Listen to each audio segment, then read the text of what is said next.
bem, pessoal? Jean Pegoraro na área e acompanha comigo a resolução dessa questão bem legal da prova do Enem. Exigia que a aluna, que o aluno estivesse ligado nos conceitos importantes de pressão, tá?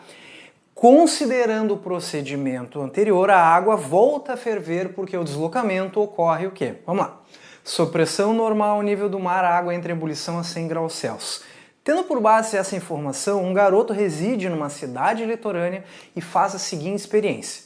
Colocou uma caneca metálica contendo água no fogo e retira da sua casa. Quando a água começou a ferver, encostou cuidadosamente a extremidade mais estreita de uma seringa de injeção, desprovida de uma agulha de uma superfície de um líquido, erguendo o êmbolo da seringa e aspirou certa quantidade de água para o seu interior, tampando em seguida. O guri botou, a guria, o menino, a menina, o garoto, a garota botou a água dentro da seringa. Verificamos que a alguns instantes a água da seringa tinha parado de ferver. Ele ergueu o êmbolo da seringa, intrigado que a água voltou a ferver após um pequeno deslocamento do êmbolo. Considerando esse procedimento anterior, o que aconteceu, né? Pessoal, então veja bem. Primeira coisa que você tem que entender, quando que ferve alguma coisa? Ferve quando a pressão do líquido se iguala à pressão externa. Então o que acontece?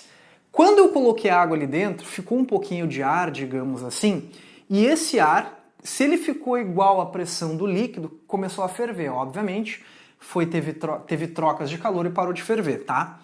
O que acontece é o seguinte, ó, esse ar que está aqui dentro, a gente pode encarar assim, ele tem uma pressão grande, um pesão, tá? E a pressão do líquido é um pezinho, beleza? Então a pressão do ar é maior que a pressão do líquido, logo se a pressão do ar é maior, o líquido não vai ferver.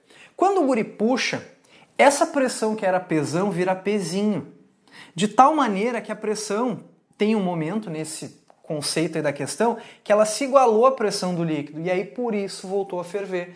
Porque quando o menino puxou, a menina, não lembro quem era, puxou o êmbolo, fez com que a pressão de pesão virou pezinho, que coincidia com a pressão do líquido, e aí voltou a ferver, certo?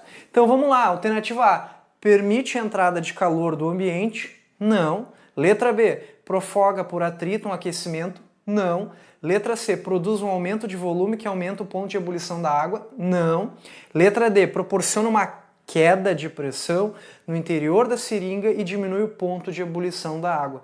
Perfeito, ficamos com a alternativa D de W, questão difícil, que as propriedades de pressão na influência do ferver ou não tinham que estar na ponta da língua nessa questão. Mas Jean Pegoraro te ajudando em mais uma, bons estudos a todos, mas nunca esqueça que a física esteja com vocês.